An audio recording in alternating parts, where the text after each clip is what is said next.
Alright, welcome everyone. I am wandering off. I am going to create a walkthrough slash tutorial of a Blademaster in Grim Dawn. To get started, if you have the Forgotten Gods expansion, this is what the game will look like. You'll have the start, the main campaign. If you choose this, you can choose custom or crucible. Play single player, or you can join a multiplayer or host a multiplayer. This game, you're allowed up to 4 people in a game, so you can play with friends if you want. The lag is somewhat bad, so don't get too excited about playing co-op in this. The lag is just not that great. Then we have the difficulty. There's normal difficulty, there's veteran. So if you want a harder playthrough, you can select veteran. Once you have beaten the base game Grim Dawn on normal, you'll unlock elite, and the same once you have beaten the base game on elite, you will unlock ultimate. So there's 3 different difficulties. To start out with, you're stuck on normal, so if you think normal is way too easy for you, you are welcome to select veteran. The enemies do hit a little harder, so just prepare yourself for that. Then there's the game guide, there's options and credits and exit. And over here we've got the create character and the delete character. So we're just going to create a character.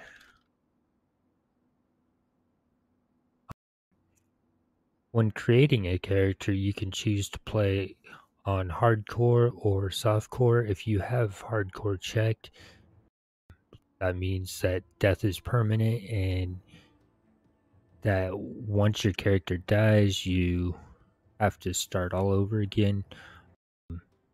So it's really up to you if you like that or not. If you don't want to play hardcore, just make sure there is no check in this box. Like that, and that would be softcore. Softcore means that you can die and you can resurrect as many times as you want.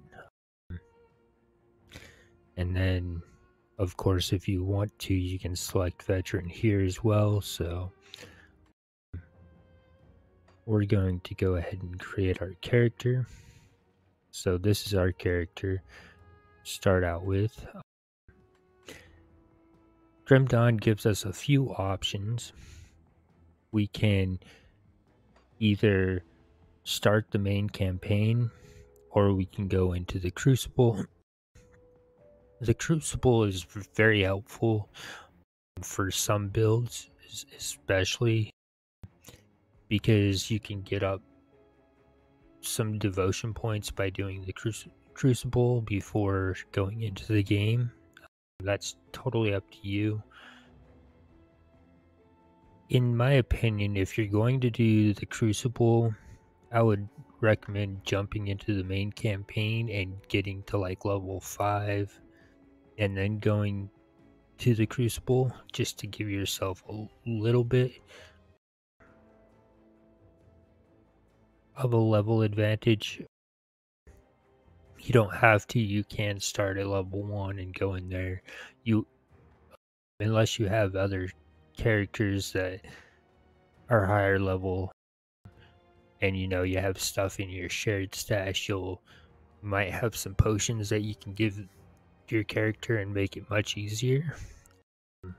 But if you're just starting a brand new character with no other characters, the Crucible might be a little difficult at first, so I would recommend getting a character to at least to level 5, no more than that,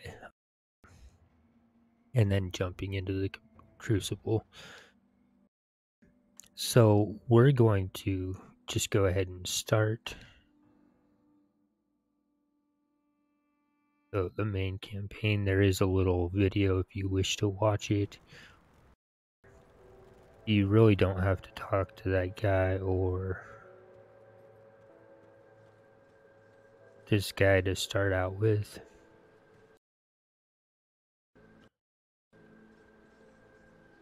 This is our character sheet. It shows us what we have. To start out with, we get this toothpick and a board and some crappy clothing. Get the skills. Until we level up, we cannot choose a mastery, so we'll have to wait for that.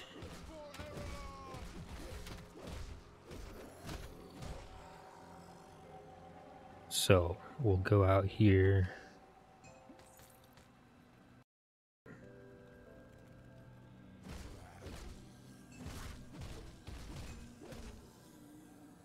We'll get ourselves to level 2.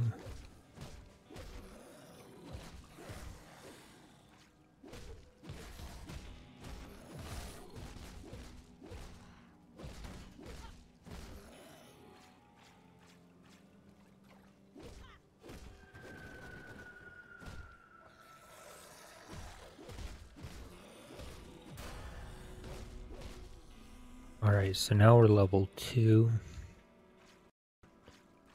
For the purpose of this video, I'll be coming back to town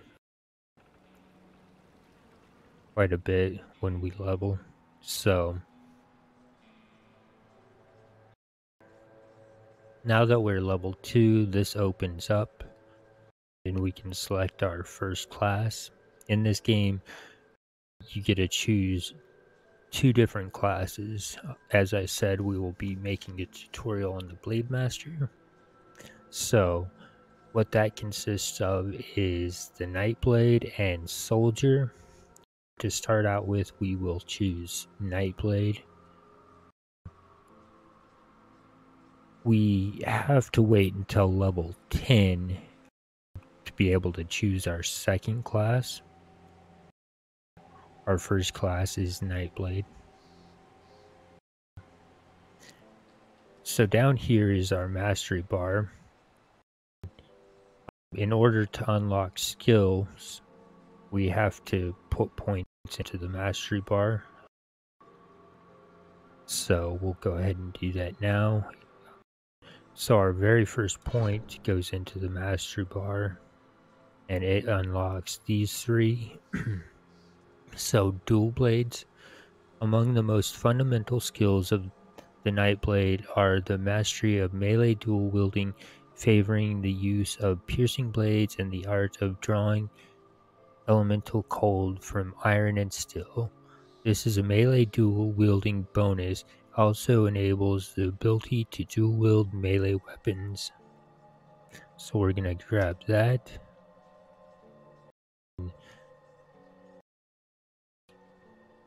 Amarasta's Blade Burst.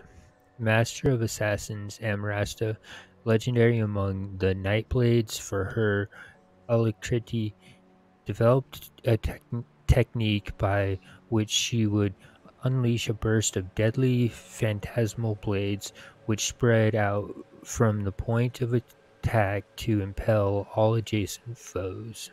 So this is our AoE at the start. It's a really good idea to pick this up.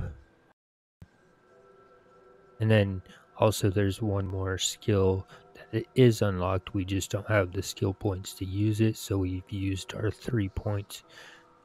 The way this game works is every time we level, we get 3 points until we reach level 50, and then we get it's either 50 or 60. I can't remember at this juncture. We'll have to come back to that. But anyway, it's 3 points until level 50 or 60, and then it's 2 points from there on until level 90, and then from level 90 to 100, it's 1 point. So that's just something to keep in mind. I always find it's best to try to spend your mastery points when you're getting 3 points at a time and try to max it out, it just seems a lot better. I am using a controller, so I want to put my blade burst in my action bar, and then now we can go onward. We'll get to level 3.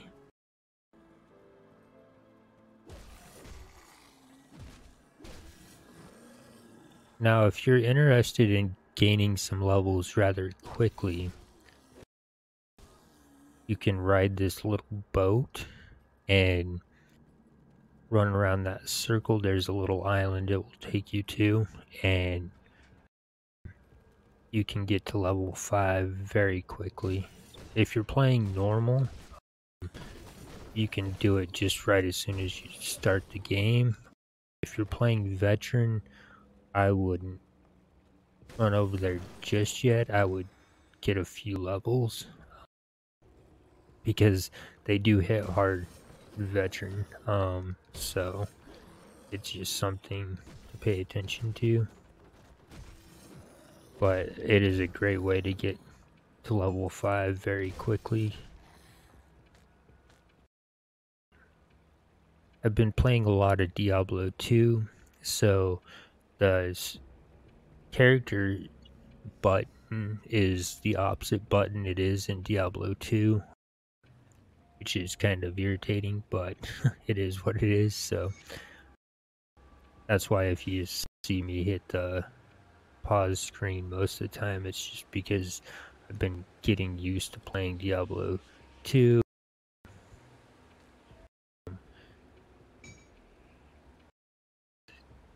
Taking a toll on my muscle memory. This game does have a loot filter. I normally get rid of common as soon as I start the game. They're not really useful items, so, and they don't sell for anything, so not really worth looting. So now that we have our dual blades,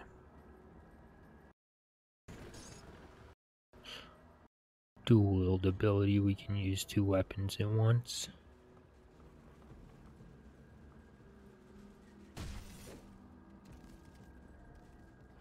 And you really want an AoE at the start of the game,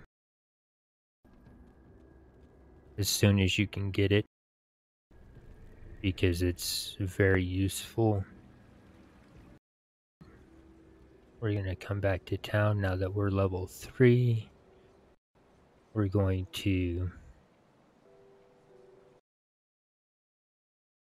Again, we had this one unlocked. We're going to put a point in this. This is Veil of Shadows.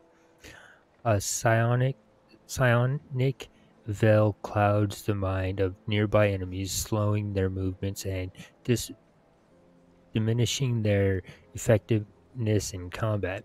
This ability must be toggled on to maintain its effect, so that gets us that, which this is kind of a great little ability to have on your character, because when you put it on, it weakens the monsters that are trying to kill you, so that is a great help.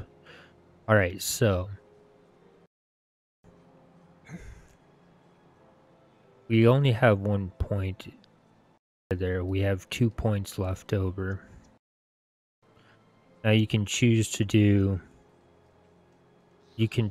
put some points going this way into your mastery, or you can just use your points to get your blade burst up. So I'm just going to put the 2 extra points into the blade burst. That way we can have a little bit more power with our AoE.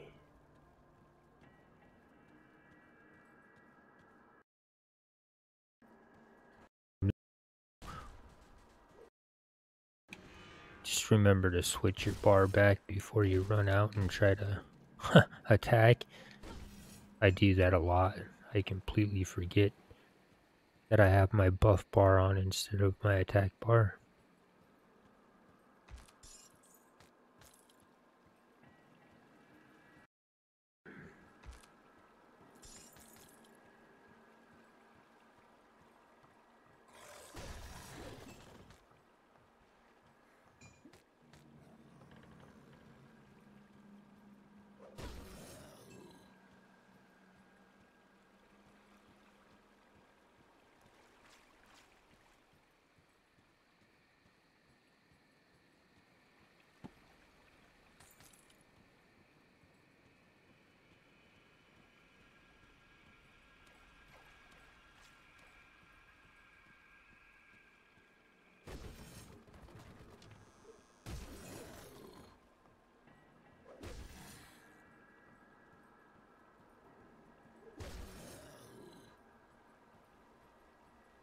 And then there's also lure books. We've already picked up one.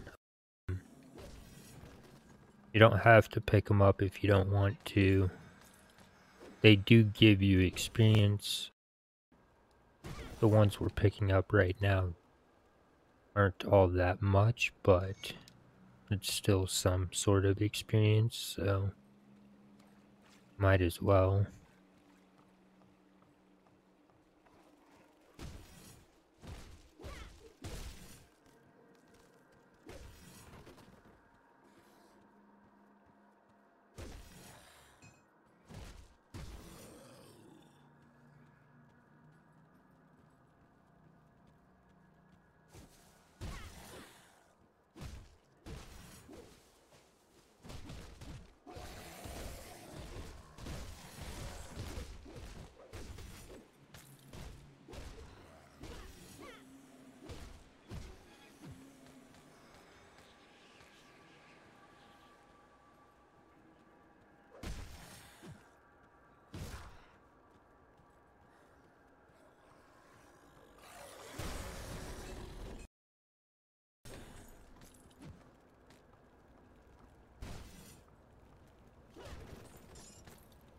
Now we're level 4.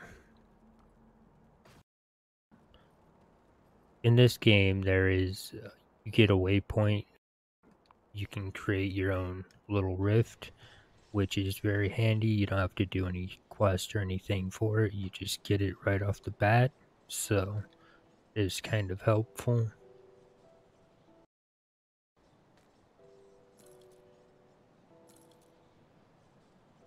Let's see. So now that we're level 4, we'll go to our skills. Now that we have 3 points, we have 1 in dual blades, 3 points in Amarasta's blade burst, and 1 in Veil of Shadow. We're going to go ahead and spend these in our mastery, and that leaves us with 1 more point before we can open up this. So we're going to go ahead and level up 1 more time.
Now at the start, it doesn't really matter what weapons you use.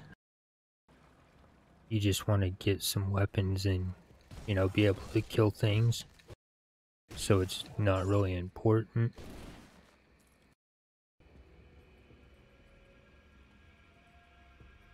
A little later on, it will become important. Because as a Blademaster, we will want to be using swords. So we'll use 2 one-handed swords. To start, it's not a big deal. Just find some weapons and start killing.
Alright, so now we're level 5.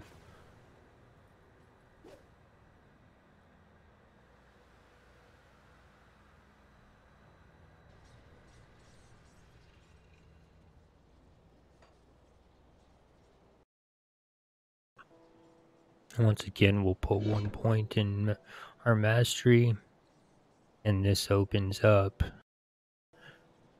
the Gothian shears. The Bronnery Gothian was an anomaly among the Nightblade masters, but he exceeded them all in raw power, leveraging his strength in direct but lethal attacks like the shears. Belgothian could often finish an enemy in a single move.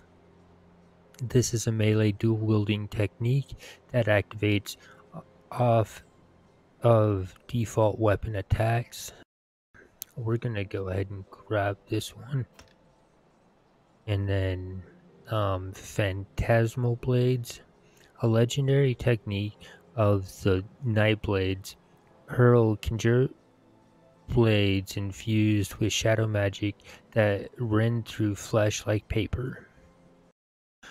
This is a great skill. We won't be getting it right now. We might later on, but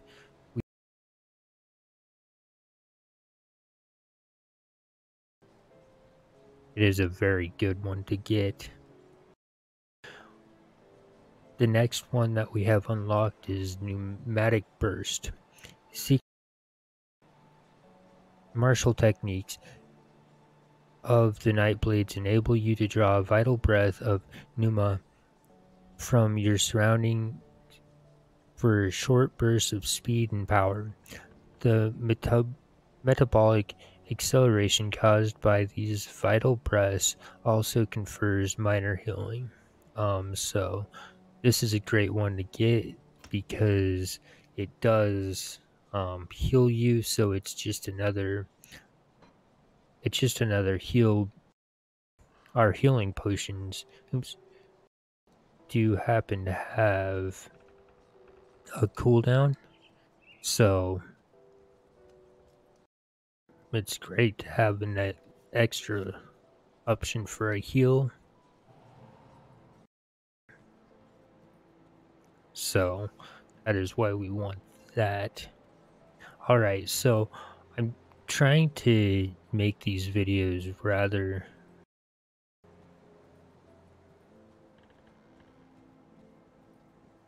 short. I mean, of course, once we get higher up level, I don't know how I'll do the levelings because the XP takes a little longer than, so we can't get, like, in 40 minutes, we can't get 5 levels all the time, but we'll try to keep the videos to a lengthy time. Anyway, this is the introduction to my tutorial on a Blademaster. It's the introduction, so there's not really too much going on at the moment, and it's not all that exciting. But I do hope you will enjoy this. Our biggest focus will be getting swords. We don't have enough bits to buy any yet, so we'll wait, but that will be one thing we will focus on. Again, at this point in time, we aren't too worried about it because it doesn't really matter what weapons we use, just as long as things die. That is my episode 1 of my Blademaster tutorial. I do hope you guys have enjoyed. In the next episode, we'll continue our journey and see where we get from there. Again, I am wandering off, and I will see you in the next episode.